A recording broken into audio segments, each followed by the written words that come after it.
V&O, what you know? Yo, man, welcome to the V&O YouTube channel. The premise here is ordinary people with extraordinary stories.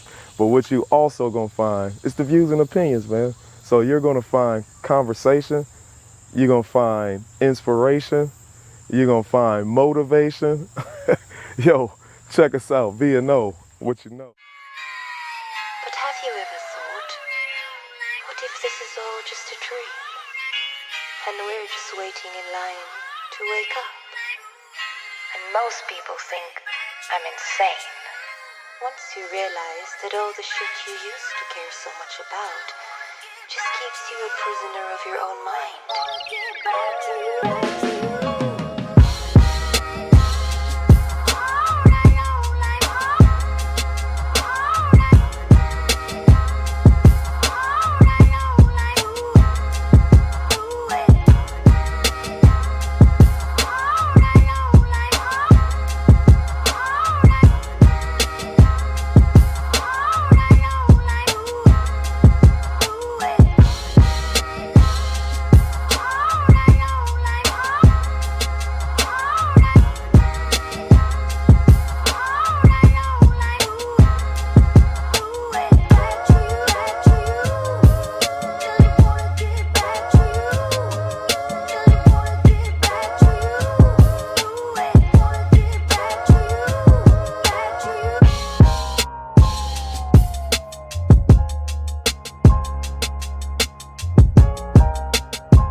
That's why I'm not great at producing. V&O, what you know? What up, y'all? What up? What up? What up? Welcome back to the V&O vibes.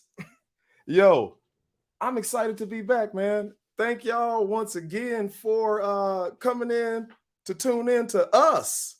To us. There's now a us. I'm so excited about there being an us. Uh we got some ladies, man, that's gonna be taking over these here V&O vibes. I am overwhelmed. I'm they about to tear me up, man. I'm gonna let them have it tonight, but they're gonna have the show tonight. But I got this feeling, man, like especially them together. Y'all got introduced to Angela last week, but we got somebody new that's gonna be uh co-hosting. They're going to be co-hosting together. Every now and again you will see me popping in and out. Y'all, my dreams are coming to fruition. Like, this is what I saw this network, I saw this show, and then I saw this spinoff show, and then I see this other spinoff show. Hey, all you got to do is let me know, man. If y'all want a piece of this, just let me know what you want to do. We are still under the Dope Living TV brand. You know what I'm saying? Like, we are still doing our thing. Thank you. You know, Mo B. I know he got to be here, man, because he always here. Mo, thank you so much, man. I always forget to mention you because Mo just be so quiet, man. Dope Living TV Network. Y'all go check them out every day, live on YouTube, live on Facebook under Greg Gray, Gina Gatson, Marcella, Life Coach Jeff, Zell. Y'all, what's up? What's up, Mo? What up, Mo? Y'all go check them out, man. Every day they are live. These people have supported me. These people have really encouraged me through this whole deal. Y'all, I'm not gonna talk for long. I wanted to highlight a couple things, and then we're gonna bring these ladies on to do their thing. You know what I'm saying? Number one, I wanted to highlight Dag. Directors, Authors Guild. I always say it wrong. The DAG Awards are coming up. Miss Gina Gatson is going to be live and in living color in Las Vegas, and she's going to be doing her thing on November 9th. Yo, y'all, even if you're not in Vegas, we're going to put up the information. You can check her out live online. Before I mess it up, let me just go ahead and run it. This is, boy, I swear. Hey, Chicago and Northwest Indiana, get ready for a road trip to Las Vegas, Nevada. Come celebrate the 3rd Annual Literary Award Show and VIP Gala in Las Vegas, Wednesday, November 9th, presented by Gina Gatson in the Distinguished Authors Guild. If you are an author, writer, publisher, business owner, producer, editor, or if you are someone who wants to connect with movers and shakers in the literary world, grab your tickets at Eventbrite, keyword Distinguished Authors Guild. Call Gina Gatson at 219-742-4305. 219-742-4305. Gina Gatson and the Distinguished Authors Guild will be honoring the past and celebrating the future. The 3rd Annual DAG Literary Award Show and VIP Gala is a black tie event. For tickets, call Gina Gatson at 219-742-4305. 219-742-4305, or go to Eventbrite and type Distinguished Authors Guild. Proceeds from ticket sales goes towards scholarships for first-year creative writing college students. If you can't make it to Vegas, you may use your ticket for the virtual viewing November 10th. We look forward to seeing you November 9th in Las Vegas, Nevada. Wheels up! I'm gonna try to be there. I'm gonna be there. VNO is gonna be in Las Vegas on November 9th, God willing. Y'all, Marcy, yes. November 9th, Distinguished Authors Guild. Y'all check her out, man. She has been working hard all year on this thing. She about to make it happen. She gonna get it popping. What else do I have to I wanted to MLM printing, man. I was trying to look. I'm always running out of time. Y'all check my man out, Malcolm from MLM Printing. Malcolm, I will throw up some pictures of some of the things he does later on in the show. He's doing his thing. If y'all got any printing needs, y'all go check him out. Yo, y'all, I tell you what, man, my dreams are coming true, like straight up. What I got to say is this, man, it's not, some of us run away from the journey. You know what I'm saying? Like some of us, we dream and we don't want to journey. We just want to make it to the destination. This journey has been and is and will be something. Like inside of the journey, man, you will find there is no destination without the journey. I was talking to somebody earlier this week about this, man. Like you cannot have a goal and not take this journey, just fast track to the top. People do it, man, but usually they fail because it's things that you pick up on the journey. You pick up endurance, you pick up patience. Oh my God, you pick up patience. You might meet some people, meet some friends, and y'all, I also realized that you can monetize in the journey. I'm about to monetize the journey. Do you understand the things that I've learned by starting the VNO? Moby, shout out to Moby. The very first intro that I ran, Mo did it. You know, and I'm the type of person, man, I can't just watch somebody else do something and like just sit by like thanks and not learn it, especially if it's for me. I gotta do my thing. I gotta learn. So VNO Productions is a real thing. VNO Productions LLC. Here's the thing. I do my intro now. Any of the graphics that you see, we doing that. Holler at your boy. Like I've learned so much. If you need something, let me know, man. And I don't have any price list out, but I will let you know. I'm going to be doing something. Greg, forgive me, man. I've been working all week. I've been working on my government job, and now I'm trying to work on my dream. You know what I'm saying? But holler at me, man. If y'all want any graphics, just let me know. I'll tell you if I could do it. I'll tell you if I could do it because I'm not going to tell you I can't. And hopefully it's to your liking. But we are really this journey has been amazing, and it's still continuing to be amazing. The people that I have met. Let's talk about the people that I've met. Two of them are sitting backstage right now. One of them I've kind of known. The other one I kind of just met. So here's the thing. Shout out to my uncle, man. I gotta call my uncle. If you watching this, man, I have been. I worked today. I've literally worked today, this morning, and I have just been working at Rush Hospital nonstop. If y'all don't know me, I'm an iron worker, and I do iron. I do miscellaneous iron. We do rails. We do all kinds of things. If you want to know what we've done, we did the bean in Chicago. My local did the bean that people come from all around the world to look at. We did that. And so that's what I do. Well, I've been working around the clock, man. We've been working 10-hour days, but I don't care. I work on my dream. I literally came straight from work.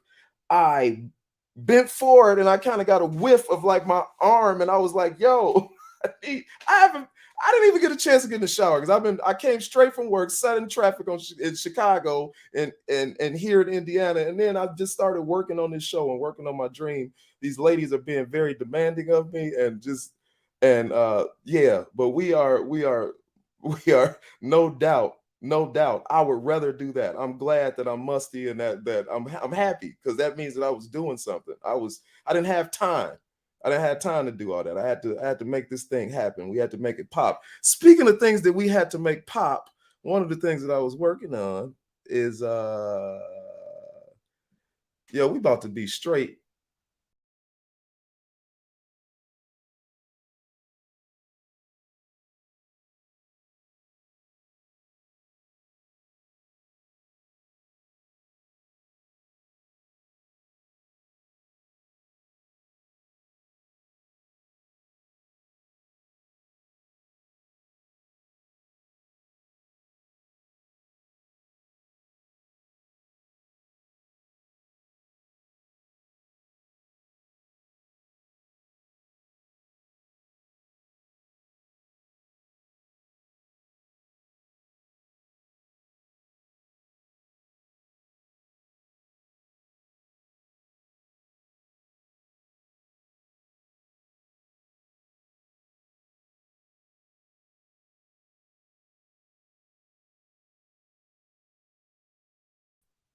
Angela. What up? What's up? Oh, are you? I'm sorry, I muted everybody. It's okay. I was definitely muted. What's up? What's up? I'm happy that you are back here on the VNO Vibes. What's up? So we've known each other. We talked a little bit last week, and as y'all tell the story, and as we go through today's episode, you're gonna highlight a little bit of your life. You know what I mean? You're not just gonna tell them your story. We're gonna highlight a little bit of that. You introduced me to Ava, and I'm so happy. Ava shocked me today. I can't even tell y'all. My heart was happy. My heart was glad because she just told me some things, and I was like, I did not know this. I did not know this, and y'all will find out about Ava. I've talked enough. I'm sick of myself already. Yo, Ava, what's up? What's going on? I have to tell you, I'm so happy to have you here on the VNO Vibes. This is y'all's. You wanted to, you came through, you showed me that you ready to do your thing. Angela already knew she was ready to do her thing. And so here's my baby. Y'all can have it. Y'all can have it. I'm excited because y'all are two smart women, man. People need to hear your opinions, your views and opinions. They need to vibe with it, you know. So what's up? What's up? Are you excited to be here, or I'm about to disappear? I don't really like this. Don't disappear. No, don't disappear. Don't go. We are definitely excited. I think I can speak for both of us to be on this platform. Like, just thank you. Like, we're humbled, you know what I'm saying, to be able to be in this space with you. You already have a following. You already have a following, so thank you for like inviting us into your world. You know what I mean? Yeah. No problem. I had to. You know what I'm saying? This is I always envisioned something that was bigger than me. You know what I mean? This is bigger than me. Yeah, you see me all over the intro. That's because I didn't have nobody else's pictures to work with, so I had to work with mine. And I kind of like seeing myself. That's just where I'm at right now. But I just I'm happy to have y'all here. You know what I'm saying? I'm y'all. I knew y'all was ready. I know you ready. I know you ready. People are already welcoming you, Mo B. This is my Dope Living family. Y'all met Greg. Y'all met Greg backstage. Okay. Backstage, but so I told him I was gonna tell a little story just to kind of get this thing cracking.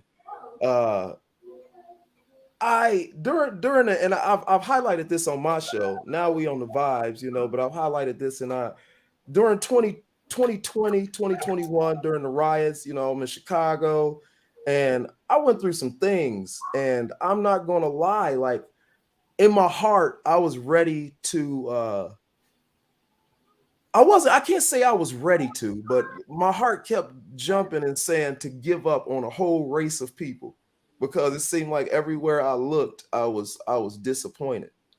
People were saying things, and it's like, man, I love you. You don't love me.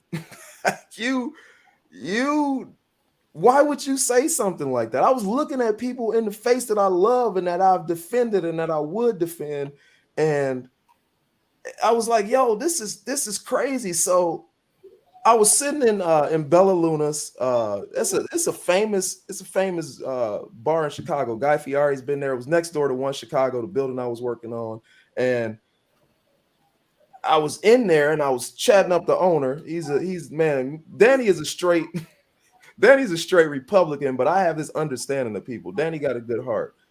He was a straight Trump supporter, had the Trump in his window. I didn't care, man. I look at people for what they are right here. You know what I mean? I care about his politics, but it went a little bit deeper than that.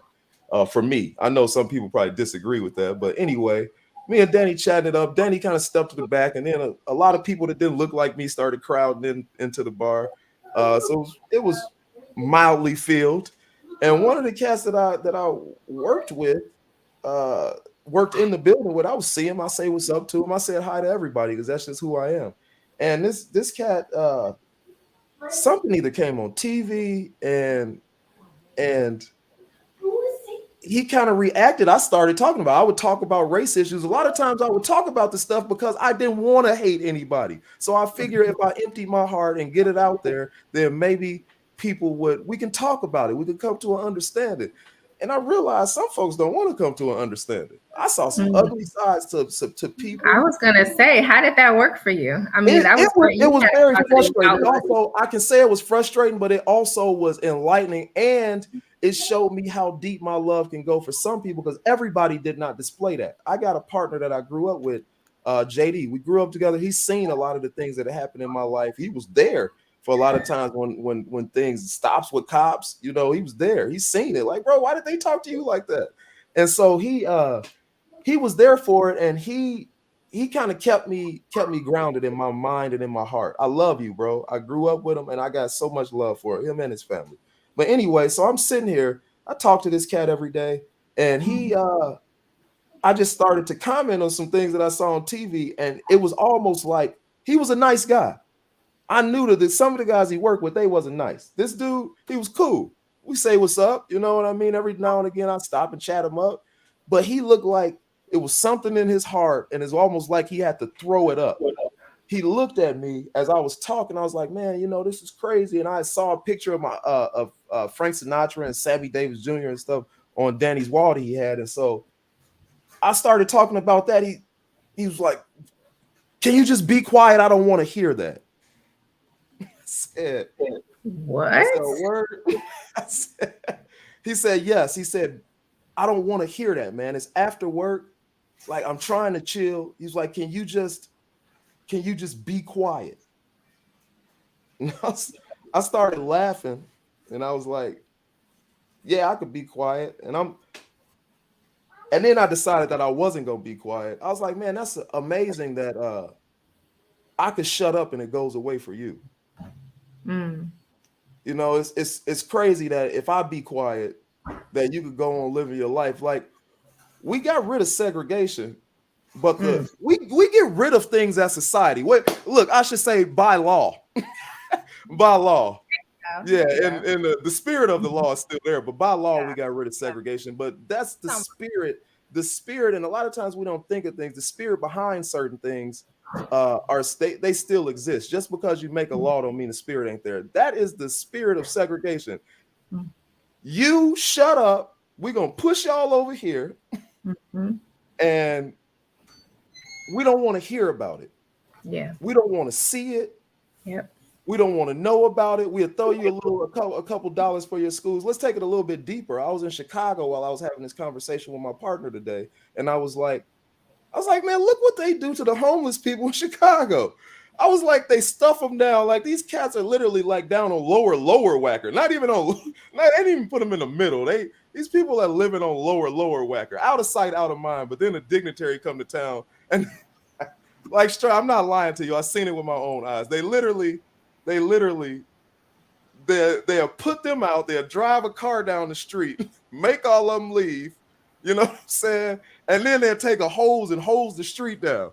And I just be like, I watched it happen, and I was like, yo, man, I was like, this is the spirit of segregation. Wow. Out of sight, out of mind. But then a dignitary come to town. Now we got to see you. Because whoever it is, they come through in their motorcade, and then they take lower whacker, because that's like all the homeless people know you coming. But we can't let them see this. Yeah. We can't let you. This is ugly. So we don't care what you do. You could go and be like a Ninja Turtle. We'll open up this manhole. You can get out in there. I don't care where you go. I'm right here. Yeah. Just don't be right here. Y'all ain't got to go. You just got to leave the street, and we gonna hose it down and throw all your belongings down in that manhole. Wow. So, what do y'all say? Whew, I'm full of emotion. I'm gonna let Ava speak on that one. You could gonna let me speak on it. I mean, let you start, girl. Jesus. It kind of goes into what this week has been about, or the past couple of weeks, like with the whole Ye situation. And one of the things that I heard someone mention is that with everything that's going on, what he has been saying, what he has been showing with the White Lives Matter shirts and everything, that one of two things are going to happen. One, melanated people will wake up, or you're going to see the melanated people, the real coons, come out. So it's a mixture of things, because, and I don't want to touch on it yet because I'm going to touch on it later, but it's a mixture of things as to why it is where it is today. And a lot of it is just going to boil down to a change. So I think we can kind of, go right into if Angie's ready. What we're really going to discuss. That way I can kind of hit on it, like I said, a little bit more later. I want to kind of jump the gun and speak on something, because it's a lot of depth to that in answering that question. So, and yes. So that brings me to the topic that I wanted to discuss, and that is, us being Black. I mean, are we really Black? What is Black? Like, is that what is it? Like, how did we get to that point where we call ourselves Black? Black is a color. It's not a denomination. It's not ethnicity. It's not any of that. It's just Black, right? It's just Black. And at some point we does anybody know how we got to this point? At what point in time in history did we start calling ourselves Black? Well, it is documented. Actually, we can go all the way back to the 1700s, 1400s, when speaking of Europeans, have been trying to come over to this land to take it since 1492. Before that, but they eventually conquered. I mean, they're here now, we see, but there were people here before they came here. And that's why let me give a disclaimer real quick, because a lot of people like, this is, I don't know about all this. Look, the views and opinions expressed are solely ours. They do not reflect the V&O vibes or the V&O as a whole. Matter of fact, this is Angela's opinion. Bye. Not my opinion. It's facts. It's facts. Shout out to Dan Calloway. He's on YouTube. He's a you can subscribe to his channel. He's a genealogist. So he does like his whole entire existence is basically retracing history, at least what's written down, and finding out how things transition into a colonized. We all know that America was colonized. We all know, and we can all agree to that British people, they went around the world colonizing different lands, and America was one of them. So I don't want to go back to the history, but go check your history books out. But yes, there were people here, melanated people were here before it was colonized. And if you don't agree with me, don't just do your history. Just Google search, matter of fact. But Dan Calloway is a good source. Did you want to say something, Ava? I was just going to ask you then. So with all of that, what do you, or how would you define being Black, a Black person in America? So, I mean, we're only going to, take a look at like a snippet of what it really means to be Black in America. But I feel like we should start from the beginning, and we should start how we came to this word as identification. To be 100 with you, there was Aborigines before it was colonized. So that takes me back to that point. At that point in time, in the 1700s to 1900s, to 1790, there was so much crossbreeding between the Native Americans that were already here prior to it being colonized and the white people, that they were mass producing kids that were mixed. And so they had to classify. I'm sorry, can you guys hear a lot of noise in the background? Like kids, I have to apologize. I'm like, I can hear it. I know they can hear it. I'm so sorry. Yeah, my kids are in the basement just going ham. Your mom, you cool. Okay. That's Leia, girl, talking to Lon. I'm sorry. Okay. Anyway. By the way, Lon is my daughter. Yeah. They're best friends, so they're on the phone with each other. Yeah. So we're best friends, and our kids are best friends. But speaking on, like I said before, you just have to do your research, your history. But tracing back in that time, there were a Census Bureau that was done. And so it was strictly like a federal government organization that they came together, and they formed a group to go out and do a census to every individual that was, in the land. And if you didn't participate, you were actually fined $25. So it was pretty much mandatory for people to participate in the census. And it was strictly by eyesight. It was whoever was the census taker, he would look at a person and determine pretty much whether they were Black or white, or they had mulatto, which was the mix. That was a mixture of the two. And so from that, it stemmed. They just pretty much narrowed it all the way down. I definitely want you guys to take a look at the Dan Calloway. His podcast is entitled "The Classifications of Race for African American Slaves: Coloreds, Mulattoes, and Black." So basically what I'm saying is it started with the census. They started they started mating with each other. So then you had a race of people that were mixed. They were a mixed breed, and there was so many of them. They were like, okay, we need to start separating them by classifications. And that's how from that it stemmed all the other names that they came up with. Colored, Negro, mulatto, all those names came from that. And then through the Census Bureaus, they classified us as Black. So it doesn't have it's not tied to anything. There's no nation of Black. There's no ethnicity Black. It's just a classification for the people who were here and the people who crossbred with white or Native American. They crossbred, and if you were more closer to the darker skin or copper colored skin color, then you were considered colored, Negro, mulatto, And then now here we are today. We call ourselves Black. So it's a little bit of, kind of a narration. But like I said before, Dane Calloway has a podcast and he's a genealogist. Check him out. He has a bomb YouTube channel that just goes into more detail of like how we got here, and definitely goes into detail about the time frame that it happened.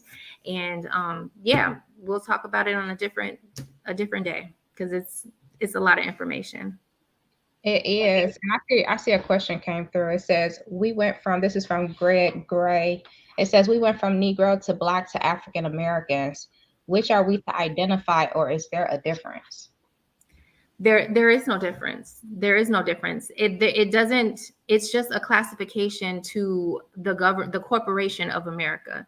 So you have to think about, we live in United States of America. It's not a it's not a country. It's not. It's a corporation. It's a corporation. It's not a land. It's not. Yeah. Yes. When you're born, I'm sorry. Go ahead.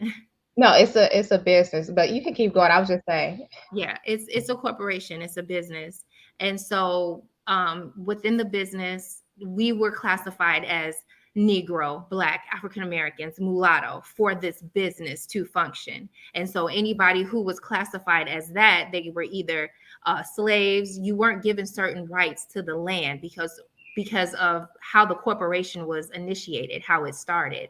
So being us classifying ourselves, when we mark on the census that we're Black because they tell us that we're Black. But a lot of us don't know that we were here prior to the Europeans getting over here. We were here, and a lot of people do not know that, are not aware of that. And so there is no difference. Black, Negro, colored, African Americans, those are all identification. Just an ID. That's what they tag you with, because you are a darker skin. If you are a Latina and you are of darker skin, you're considered a African, what do you call it? A Negro color, Hispanic, like damn. What's the name? What's the proper name for it? They have a name. Hold on. I'm sorry. I know you can't help me out with that, but when they're pulled over, if you're darker skin, because you can be Mexican or Latino, excuse me, and you could be on closer to like a lighter skin, and they will consider you a white. If anybody knows, Afro-Latina, yes, thank you, Afro-Latina, yes. But if you're more on the lighter skin of, thank you for posting that. Yes, that is the YouTube link to that. Brief narration of what happened to how we got to be considered as Black. But yeah, so that's that in a nutshell. I know that we had discussed talking about what it means to be Black and white. So I'm gonna just pass that on over to Ava.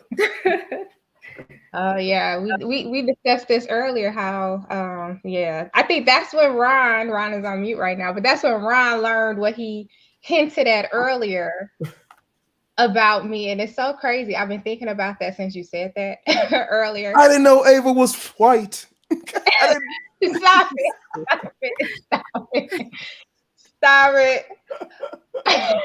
So I'm talking to her. I thought she was a strong Black woman. Oh my God. So she's so.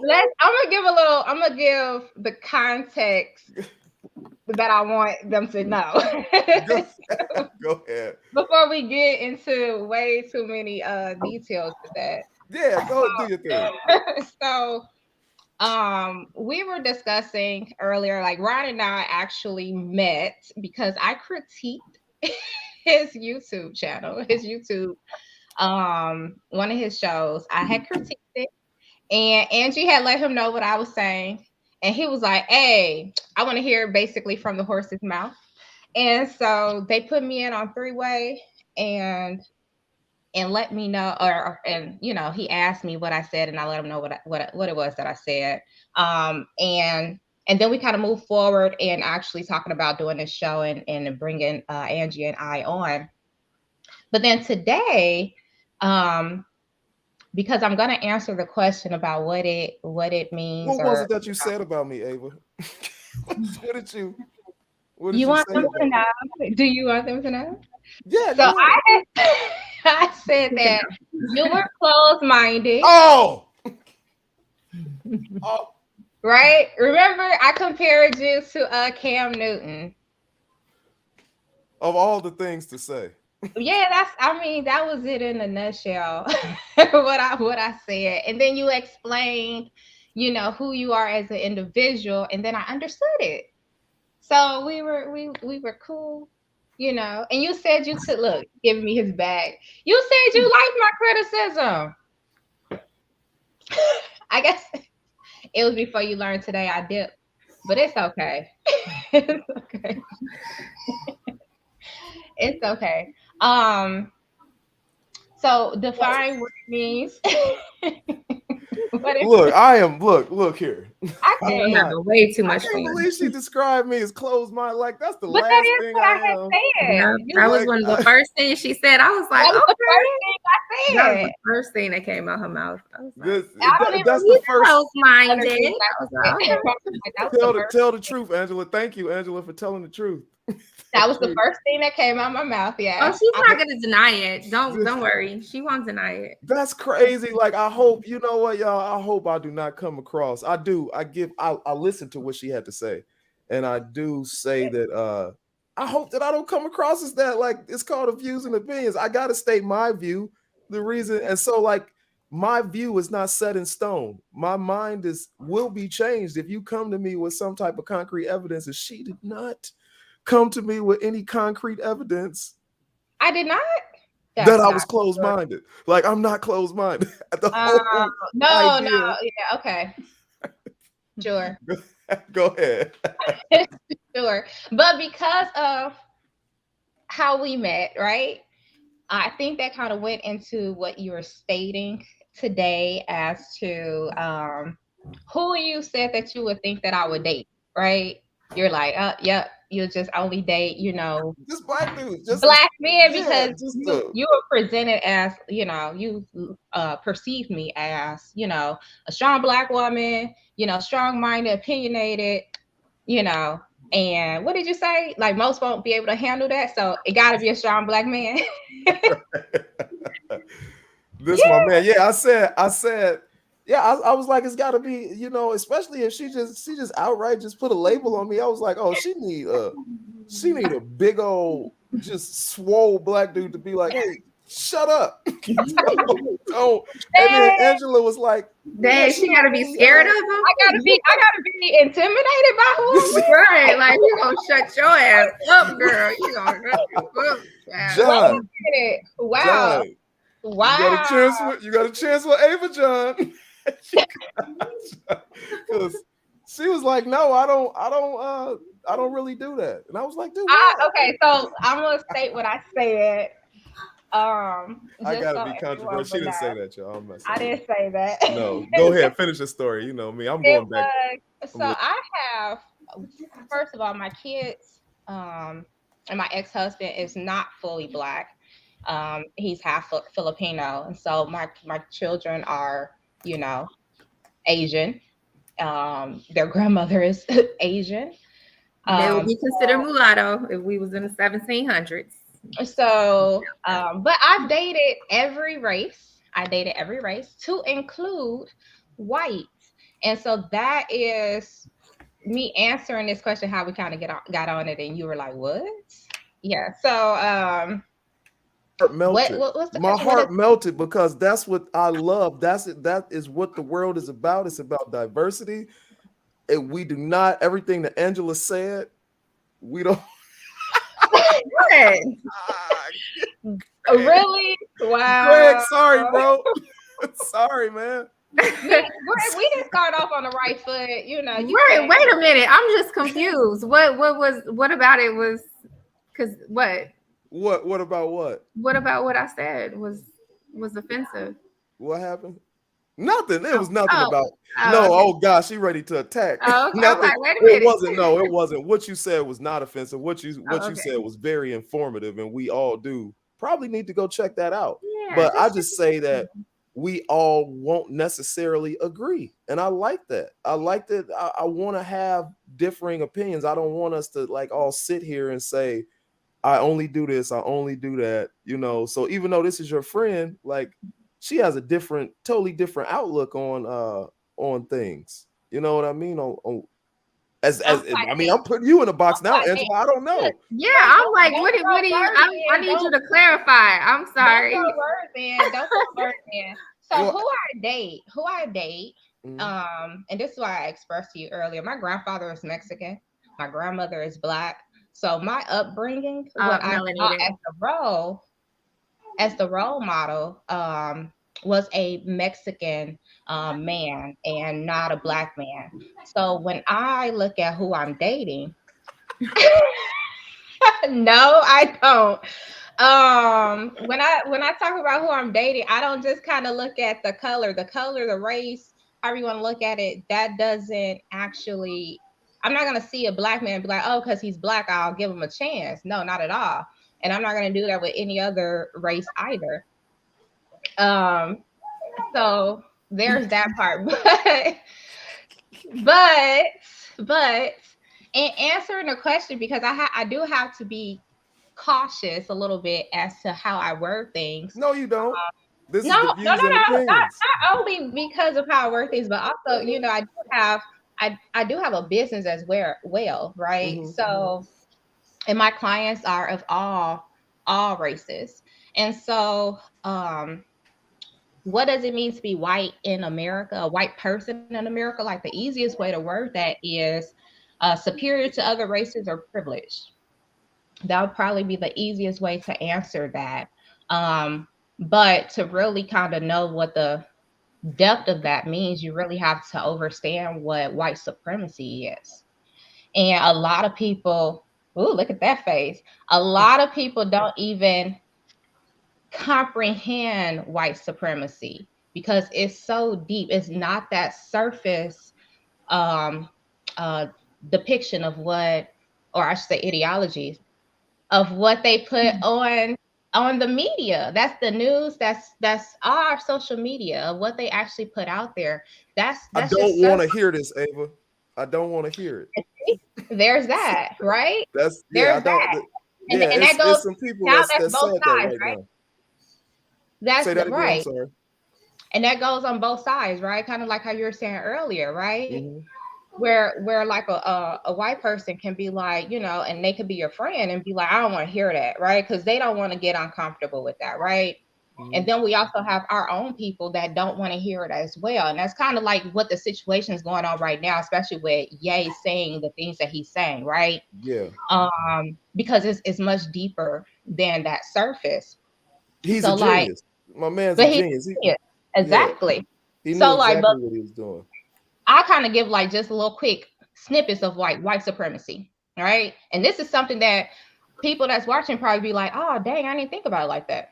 So white supremacy, Superman has always been depicted as a white man, right? That's our hero.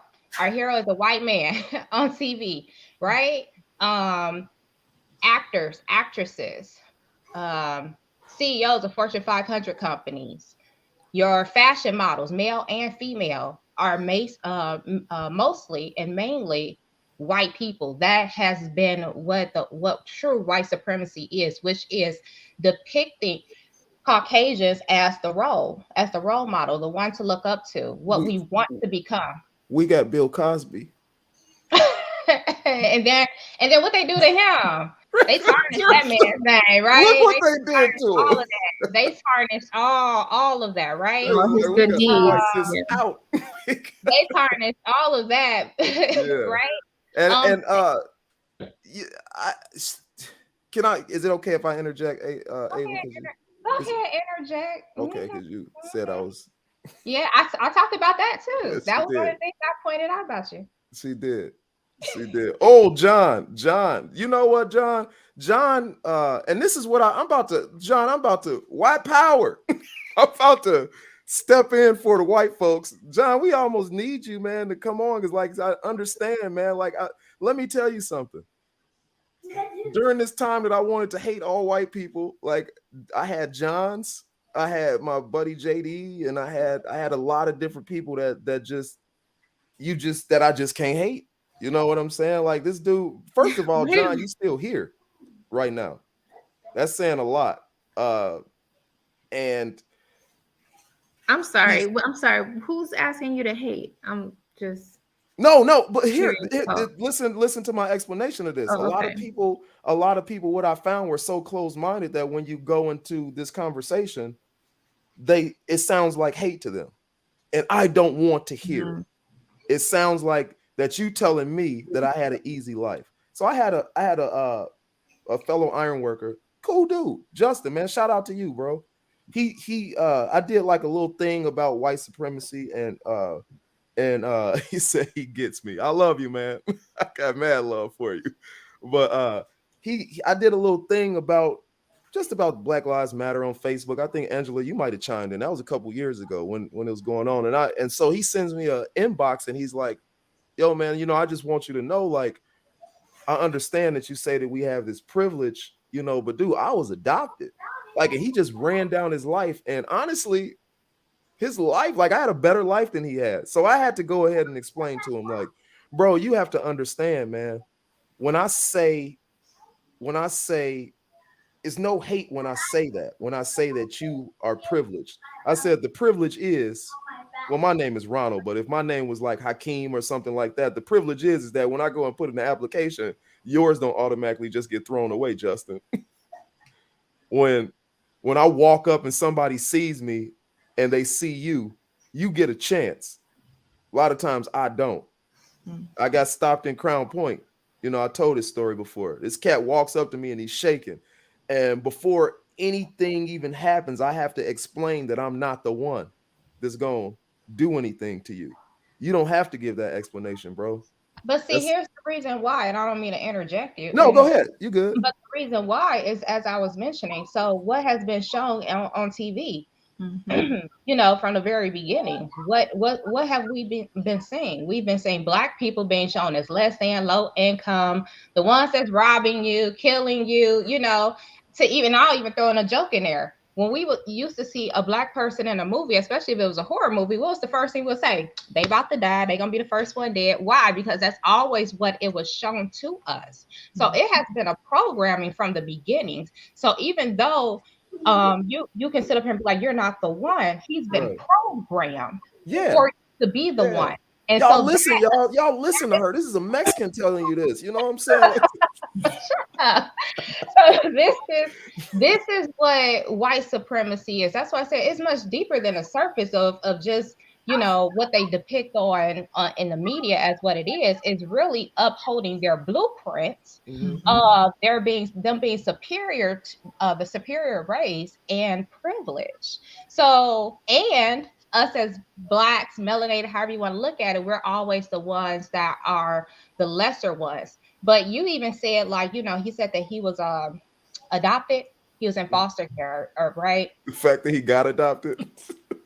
Okay, so he adopted, right? And you're like, but you had a better life, right? Than him. So back, and a lot of people don't even know this education. I'm gonna give a little quick education here. John Rockefeller Jr. A lot of people may know or may not know that he started the General Education Board, right? That's our school systems, right?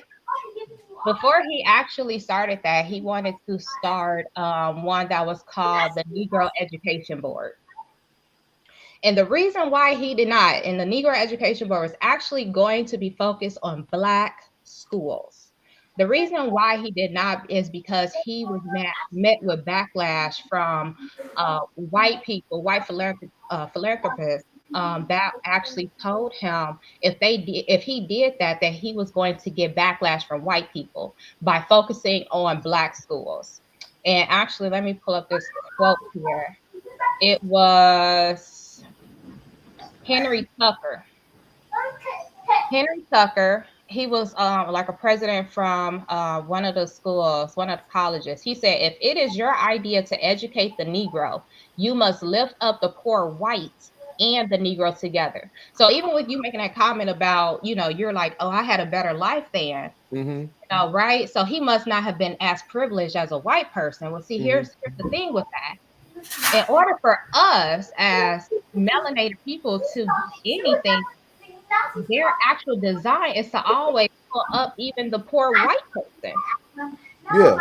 Right? Yeah. But there's still no balance. There's Right. still no balance. So it's still not like, oh, well, you're not that privileged. You're not that privileged. I did better than you. You're not that privileged. No, that's well, I wasn't saying that. No, I wasn't saying that. I was saying I wasn't saying that you weren't privileged because you grew up, in this. No, you said that your life was better. You had a better. Yeah, I was saying I had a better, I guess I should say, from the outside looking in, I had a better life. I wasn't adopted. I had, a mom and a dad and a stepdad around, that loved me. But at the same time, he didn't have to put up with a lot of the mental stuff. You know what I mean? That I had to put up with. You know what I mean? You're privileged because a lot of the things that I had to put up with, you didn't have to put up with it. And then when I finally lose it, then I'm angry black dude. You know what I mean? Because 5 people then came up to me and asked me what I did today that they got. Never mind. That's a whole nother story. Right? But just kind of going back into it though, like, yay. And, a lot of, like how you said, even our people is like, I don't want to hear it, right? I don't want to hear it. For a lot of people, they don't want to hear it because it makes both sides uncomfortable, right? And I think for us, it really makes us more uncomfortable because we don't know the true history, right? We've been programmed as well to not know our history, period, to not even know our true bloodline. That's what has been taken from us. But like one of the things, even when they did create, Rockefeller did create the General Education Board instead, it was one of the members of the board who even said this. He says, and this was in 1899 when he said this, he said, Black students were to avoid social questions, leave politics alone, continue to be patient, and live moral lives. He also said it was a crime for any teacher, white or Black, to educate the Negro for positions which are not open to him. And that people in the South, because, they were in the South, this is the Jim Crow era, but that people in the South already treated Blacks far better than any other section of the country. So a lot of times when we are listening to like what's going on with like Kanye and everything, right? And why it is that, they're like, whoa, wait a minute, wait a minute, you saying way too much. And I'm not even talking about our people, but even like, the other side, right? It's like, whoa, wait a minute, because what was implemented back over 120 years ago still exists today. And that's why he's saying so much of what he's saying. He's trying to get us to kind of wake up, right? Because here he is educating, right? Educate us to wake up. And they're like, well, wait a minute. Now, we didn't let y'all do this. We didn't let y'all have this. It's still limits to it. I gotta pull it on back. No, we can't let you know more. There's limits. So that is actually was really still happening, but it's just so uncomfortable for our people to be like, hey, like, okay, like, yes, we all know we got the short end of the stick, right? But at some point you got to be like, okay, well, I got the short end of the stick, but now let me go build. Let me go get let me go get it. Let me actually work the system now because now I understand it. Right. I think a lot of people take that the wrong way, as when we do talk about these issues, we're making excuses, and it's not an excuse. We are explaining. I'm not about to use anything that anybody's trying to use against me as an excuse not to get out here and get it. I have the internets. Like I can do what I want to do. Like I got a little, can I tell a little story, Ava? Is that cool? This is y'all's show now. Angela, can I share a little bit? Go ahead, I'll take a Go ahead. Right. Just a little bit. So I was talking to my homeboy today. A lot of this, it's funny that y'all wanted to do this, and we had all kind of sat down and talked about it earlier, but I was talking to him about well, now you can't talk. I was talking to him about a Ava? Yeah, scan it. Looks like we can- Oh, okay. I was talking to him about a situation when I was younger, and it never hit me. We got on, and me and you kind of talked about it, but we got on Hispanics in this area because he's Hispanic, and he said it makes him mad about like Hispanics that don't want to speak Spanish because they're trying to hide it. And I had to tell him, I said I empathize with them because you grew up in California, and you didn't grow up here in good old Indiana where sometimes the Midwest, period. Yes, it's Yeah, the completely Midwest. You didn't grow up, and I said you have to understand something, man. You could let your light shine in California. I said if you were a fair skinned Latino or Latina or Afro Latina. yeah, well, if you were fair skinned though, Afro Latinos, Oh. you didn't have no chance. So you just had to Yeah. do what you had to do. You True. was one of us. But if you were fair skinned and you knew that for your kids, if you had kids and for your kids that they would have an easier life if you just assimilated, then you assimilated, especially here in Indiana. Then you didn't go out speaking Spanish. You did what the Romans did in Rome. You know what I'm saying? Like the black people did that way back in the day. Some of the fair skinned black people was like, look, I'd have an easier time being white. So I'm going to just be white. And so I was explaining to him, I said, man, he was like, no, forget that. He was like, I said, bro, you got to realize this was not 2022. This was 1990-ish, 80-ish that I'm talking about. Like, yeah, we could let our light shine in 2022, but in 1990 something, you had to do what you had to do, especially if it's about your kids. So if you didn't speak Spanish, this sounds so horrible now. But if not speaking Spanish meant that your kids got to grow up with no flack and they could they had friends and they didn't have to, then by all means, some people did it. Wow, that sounds horrible. But I mean, some people did it. You know what I mean? And do I knock them for doing it? I was like, no. I said, bro, you had a totally different existence in California. You were surrounded by other Hispanics. Sometimes you might have been the only Hispanic in the neighborhood. And you move out of the hood to go move to a better place. And now you telling me your life still got to be hard? No, you're going to assimilate. You're going to do what you got to do. So I started thinking about a trip that we took to Ohio when I was about 11 years old. And we are in Ohio. And my parents, I love my parents. They always exposed us to culture, I guess you could say, different people. So as normal, we were like some of the only black people in this spot. And so we were near Amish Acres. I couldn't even tell you where we were at in Ohio. So we there. And so me and my sister, I don't know if she remembered this, if she here, if you remember this, but me and my sister sitting down at this restaurant and we waiting on our food. And I'm looking at this mural on the wall, right?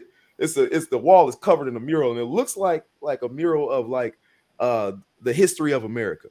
And so I see in the corner, I was like, yo, knock my sister. I was like, is that the KKK? She looked and she was like, oh snap. She was like, it is. That's the I was like, they got the Ku Klux Klan on the wall. I mean, they have the torches and everything. And so I think I don't know if I ever told my parents, but right when I was about to say like, hey, yo, like maybe we should leave. The food came. I never got a chance to tell them, right? So the food I wouldn't have ate that food. Mm-hmm. Well, I didn't put two and two together, and I still didn't until today. And so the whole conversation got obliterated because on the way back to the resort, I had the worst asthma attack of my life, and I almost died. Why? They put something in your food, didn't they? I don't know, and I'm not saying that. I'm not saying that. Check this out. I'm not saying that. And I'm not, I don't even want to allude to that, but I was in the hospital for 2 weeks. They had to give me a shot of like steroids in my butt. It was the worst shot I ever got to send me home. I have never been to the hospital that long before. And so I never quite, as I'm talking to him, I never quite put two and two together. And I was like, that may have happened. People are hateful. Like some people are so hateful. So what I get from that conversation, I was like, yo, now check this out, man. Because we were talking about assimilation. I was like, what if assimilation meant survival? Especially in the Midwest in the 90s, in the 80s, in Indiana. If it meant survival, you can't knock these people, man. They moved away from an area, and if not speaking Spanish and not teaching your kids Spanish meant that I was going to be able to survive, by all means, Vato, survive. Do what you got to do. I'm not going to knock you and tell you not to, no, you need to teach your kids Spanish. You need to do this, this, and that. No, go be white. Go be great. go be great. That's what I was telling them. Do I, like 2022, do I say that now? That sounds horrible nowadays because we've been through so many things that now we're proud. You know what I mean? We got more movies, more heroes. We're not on the news as much dealing crack as much. I mean, as much, But I feel like, imagine if you would know, like, the information that we know now, and that's what's out now. If our parents were privileged to this knowledge, where would we be? I wonder, like, if we had that knowledge as we do now about where we came from, like, how far along would we be? That's a good question. I don't know. I don't know. Mo said Southern Indiana, Clan Central. Yeah, I don't know if it still is. I mean, maybe it probably is. What am I sitting here wondering about? It probably still is. I don't know. It's the whole state, though. Yeah. It's not just Southern, it's the whole state. We did have a KKK march in what was it, 94 in Gary? Oh, wow. Yeah, like this is the type of history that people don't want to know because it makes them uncomfortable, like you said. Yeah. Just go be you. I feel you, John, and so yeah. John, what you have to understand is sometimes just being me, I can't just go be me because it's somebody that don't know me and know my heart that won't let me be me.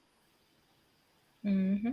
Yeah. It's somebody out there, and I've run into it. I ran into it a lot in 2020. I'm sure we all have our stories. You talked about, I don't know if you want to say it, Ava. You told me that is it okay if we talk about? Really? You really talk about that so bad. I'll talk about that a different day. Okay. But I mean, even though, I feel like we all, it's an uncomfortable topic, to discuss, right? But I feel like once like the truth or a little bit of the history, I feel like how do you do? We still have to assimilate, right? Because we still have to survive out here. So we still have to one day, put on our professional voice. And then when we are amongst each other, we put on our real voice. Our comfortable voice. Our comfortable voice, right. And you know what? Let me actually touch on what Liz actually just commented and said real fast. Because I know one of my best friends is actually watching right now, and she's Mexican. And Mexican, born in Mexico, been here though since the start of her school life, right? So she's more American, right, than she is, Mexican in that sense, right? However, one of the things that she would say all the time, because when she first got here, she was in California and then went to Indiana and was inside of Indiana schools and East Chicago schools at that, where it is more of that Mexican race there in East Chicago schools than in any other part of Indiana. But what she will always say is that she actually linked and clicked more with the Black people than her own people, her own Mexicans, because it was like she wasn't Mexican enough for them, right? Mm-hmm. And unfortunately, with Mexicans, and I'm on the Southwest region of the world, right? And I see it completely different. I see a whole lot of Mexicans that actually will identify themselves if they're, putting something on the census as Caucasian. They're putting themselves as white, right? And they're like that. That's how they've been taught. They've been taught to do that. Yeah, right. As white, right? Right. But I've also with having kids in school, with having my own kids in school, and when I enrolled them into the schools, I have never, ever seen this question ever, right? And the Yeah. question states, when you're identifying as Hispanic, right? It says, any person in your bloodline from Mexico, so like South America, Cuba. It just actually names them all. And I was like, what the heck? What is this? Like, why, right? Why is that there? But it's asking your bloodline, right? Yeah. Your bloodline. That's grandparents, great grandparents, and all of that. And how they actually will identify if it's a speck of it inside your bloodline, right? Your great great great grandmother, is from Cuba, right? They're going to identify you as Hispanic. That's the demographic that they're going to put for you in the school. Even if you put on there, you might be black and white and Asian too. They're going to go ahead and be like, no, you Hispanic, right? It's crazy. Like, it's just getting grilled. Like, you sure there's not any? Is there anybody that you like? No, I can't think of. Maybe are you sure? Like, they're like, oh, you Hispanic then. You Yeah. And so I even asked some people, like, why would you put like the Mexicans that are here, right? Yeah. Why wouldn't you put Hispanic? Why do you put white? And they're like, well, that's how we've been taught. We've been taught to put white, because it's just honestly kind of goes back, and that's just another conversation, but it goes back into who was over in Mexico as well, right? It goes all back into all of that, and that kind of ties into all of that. But with her stating that here, like, when she was in Indiana, that's what Leah said. I think she said the Midwest. When she went to the Midwest, she's not white enough and she's not Mexican enough. So, well, where do you fall, right? And it's unfortunate that here in our country, this is what we do, right? But all of it is about, it's a social status. Yeah.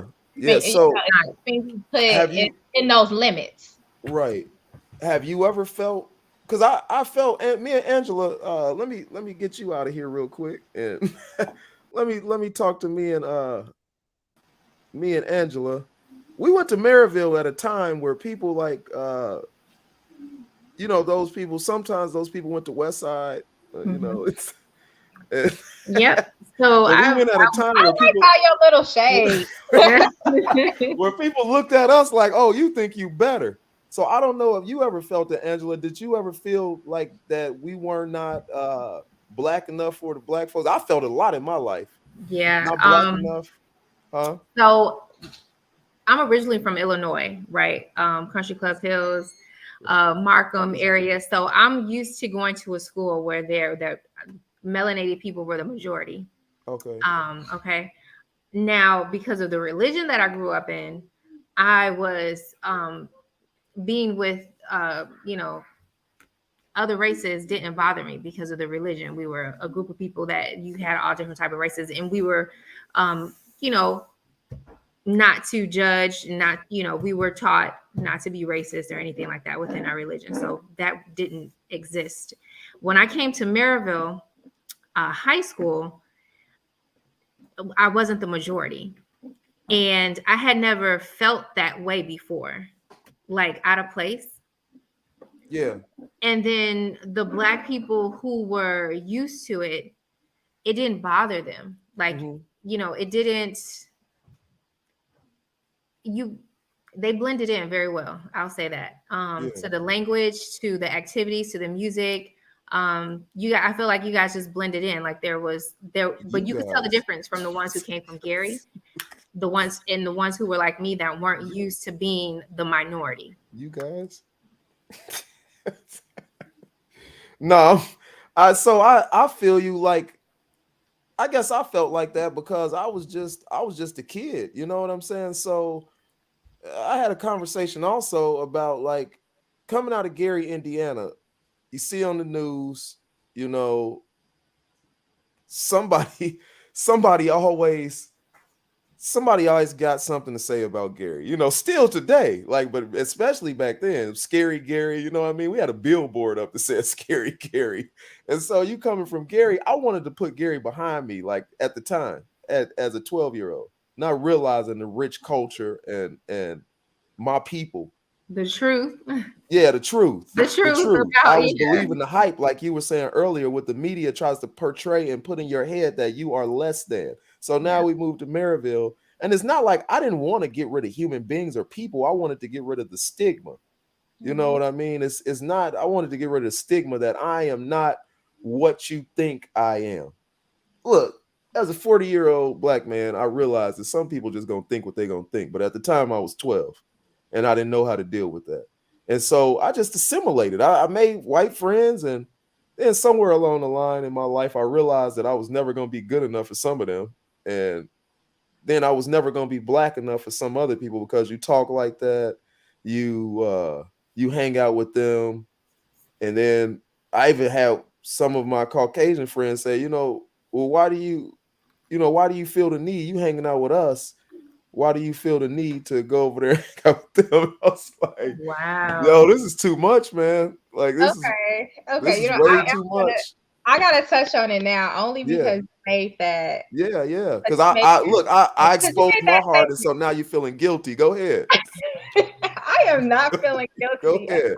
Because I lay my heart out there. That's who I am. I am not, but because you said that, it brings me to, it just had me think about it. So, okay, you both, well, Ryan, you really don't know. It was just a snippet that you got earlier. But Angie knows that I was dating, I mentioned it earlier, I dated white men before. So this one particular white man that I was dating, I would say to him a lot, it's because you're white. And I said it so much that I ended up catching myself. Like, I heard myself saying it before I said it. And I said something like, are you tired of me saying that? Like, because I'm tired of it, right? I'm tired of saying it. But it wasn't like, because of his color. I'm talking about his mindset, right? And I wasn't the first Black woman that he's dated, but most of the Black women that he did date, they were half white. And they were more white than they were Black. You can talk by color, but I mean by mindset. They were more so what you'll call like, whitewashed, right? And so I ended up saying to him like, hey, that's not me at all. Like, not even a little bit. And and it's probably not going to work. It's probably not going to work.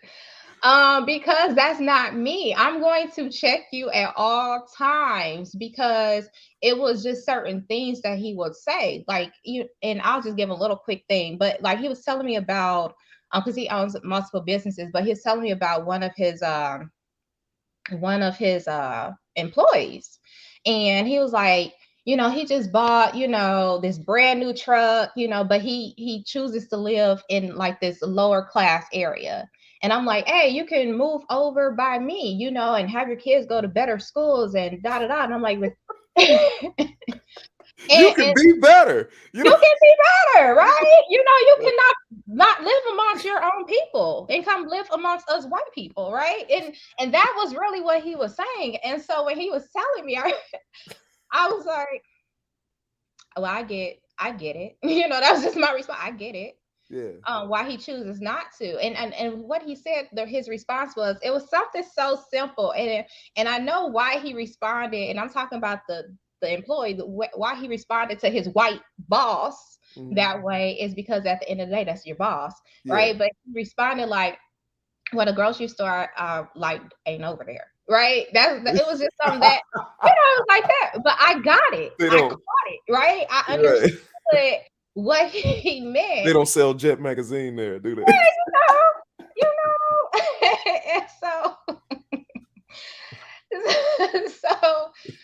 so he, and when I said so, I was like, well, I get it, and you probably don't get it because you're white.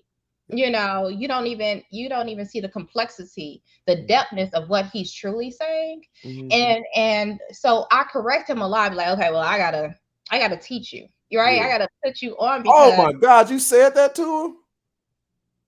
I said, I gotta tell you, teach. I don't know. I probably said the word teach, because what you tell me earlier, I say things. She definitely said teach. She definitely said teach.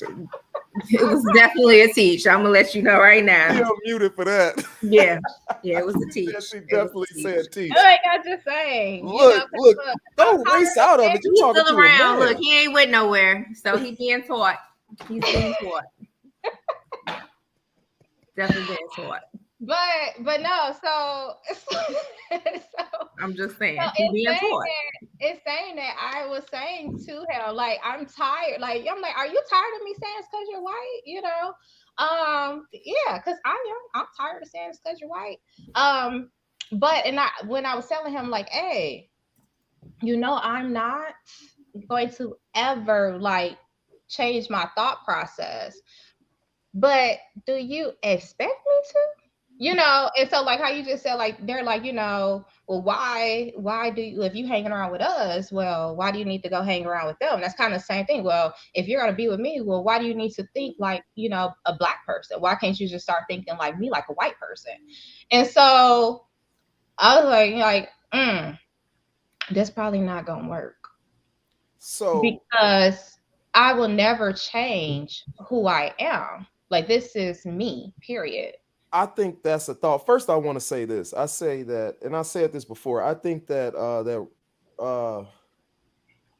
the society that we live in, whether we want to call it racist, whatever the words we want to put on it, it has done a disservice not only to black people but also to white people, because you miss out on meeting other great people because of what somebody has fed or media has put into your head and is built into your heart. I got a very good friend who some people would describe as racist.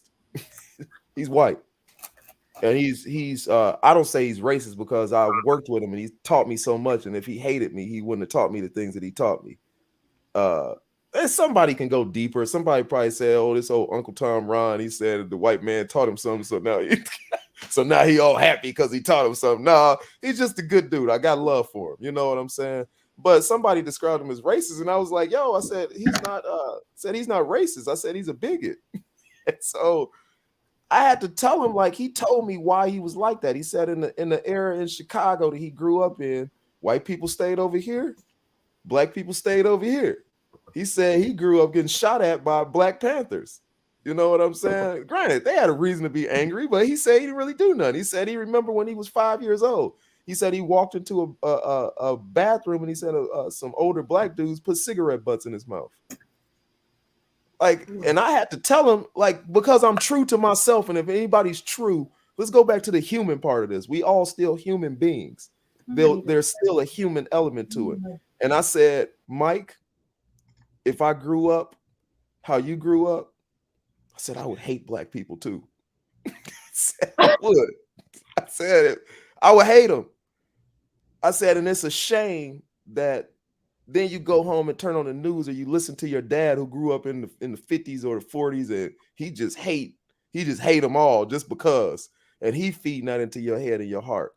I said, man, this has done all of us a disservice because you're getting fed this hate and we're getting fed everything else. You know what I'm saying? Like, you hate me for no reason. I ain't even done nothing to you. You know, but I said it has done all of us a disservice. It really has. My youngest, who you guys probably heard through the speaker as well, she's in first grade, and she's in a pretty diverse school district, really, really diverse school district. So she has friends of all races. However, one of her white friends, and she had let me know that she said she had told her that when they are outside playing at recess, to not play with this black boy. And so I said, why? And she said because her mom said that black people are the devils and she don't like black people, so don't play with the black boy. And so I told her, you know, you're black too, right? You know, like, wait a minute. Like, you know, if she's telling you and you all are 7 years old, right, at school, like, hey, you're my friend, but we're not playing with that black person over there. You know, you are black, little girl. We don't like you either.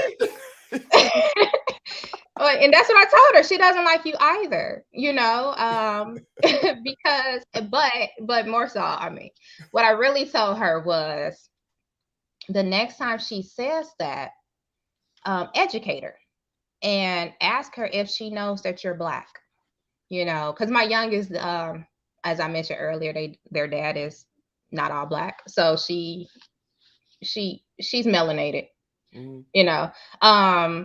So told her, I ask her, do she know that you're Black? And if she doesn't want you all to play with the Black boy, then that means that she's not going to play with you all either. And I'm teaching my child, you stand up for your Black men, but the thing about it is that racism is taught. Like someone just put, racism is taught, right? And that's the unfortunate. Some people, I don't know. I believe in. And you like, well, maybe they had, and it could be maybe her mom was raped by a Black man, beat by a Black man. Maybe just the relationship didn't work out, or maybe it was passed on from generations, and instilled in her as to not like, Black men. Because the thing was really like that Black boy. We're not gonna play with that Black boy, right? So maybe something, but that's what gets taught, and that is what hurts us as a human race, right? And so at all times we have to pay attention, especially if we have children, because they are going to be us one day, right? They're going to be the ones that's taking over, right? And even us in our age group right now, we're the ones that's going to be, taken over too later on. But a lot of it is really to unlearn some, generational curses and relearn what, our true history is and where we all would like to be, and then teach that, or train that into our children. So that's what it's really about. But unfortunately, when it's conversation, because this is a major conversation, this conversation is always going to happen. It's got to. Well, it's always going to happen. It's got to. Until, someone be like, okay, we're going to come to a truce, a real truce, not that fake truce that we did, 100+ years ago, a real truce. But until that happens, this conversation is going to continue to happen. But it's for us, unfortunately, it's really for us as melanated people to be the ones that's ahead of the game on it, to really teach our youth what it really is, so that they won't have to go down the same history that we have gone down. So that's really what it is. I'm gonna throw an idea out there. We about to wrap it up in a second here, but I'm gonna throw an idea out there because my buddy Dre, I gotta have him on when we talk about this, and we shall talk about this. He calls it especially during what we see now, because I think melanated people got so angry during 2020, 2021. I think you see people that now they hate, and so like and they overcorrect. No, they've always hated. The hate was always there. I'm talking about us. I'm talking about melanated people that are like where I almost went. I'm done with y'all. And so my buddy Dre calls it overcorrection culture. So I looked at it as a civil rights bus. You had some people that was ready to get on the civil rights bus that didn't look like us. It was like, you know what? I see it. And then when they went to go get on, some of us was just like so angry. We was just like, you know what? They got on the bus and sat out. It's like, Black Lives Matter. And we didn't even get to talk about that, but Black Lives Matter. I'm down with the cause. And there was people on the bus that was like, shut up, Whitey. Don't nobody want to hear from you. Your life ain't worth nothing. You ain't nothing. You are hateful, yada, yada, yada. And they got uncomfortable on the bus. And they was like, you know what? I don't like it here. Like, I want to get off because like, I'm trying. I understand what you're saying. You don't understand what I'm saying. You don't know my life. And they keep getting closer and closer to the door. And I've talked to some people. My buddy who lives in good old CP, Indiana, he said that his kids was having fun shooting. If you listening, bro, I know I'm not doing the instance any justice, but he had somebody, his kids were shooting over the street, and people went by. They were shooting water guns over the street. Some people went by, people laughed. A couple of the cars they shot the water guns at, and it was one dude that looked like us, and he got his car shot, and he was like, he rode up on the kids, and he was like, see, this white privilege. He came in their backyard, and he went off on the kids, and I was like, he was like, man, like he wasn't home, but his wife was home, and he was like, bro, do you understand if I would have shot him, like what would have happened? I was like, first of all, man, you would have been well within your right to shoot my man because you don't know what he gonna do. I don't know you outside of color, like, but I said, man, that would have caused such a stir. You know what I'm saying? Like, because people would have put a racial spin on it. But this dude came in your yard, your wife, take color out of it. This dude came in your yard, your wife was at home by herself. If I walked through the gate, this is Indiana. Like, everybody got a gun. That's why people don't just go running up in houses like that. And if I was home and you know, my better half was there, and I came through the door and I seen this dude yelling at all my kids, and I don't know who he is, I'm coming up off the strap and I'm letting him have it.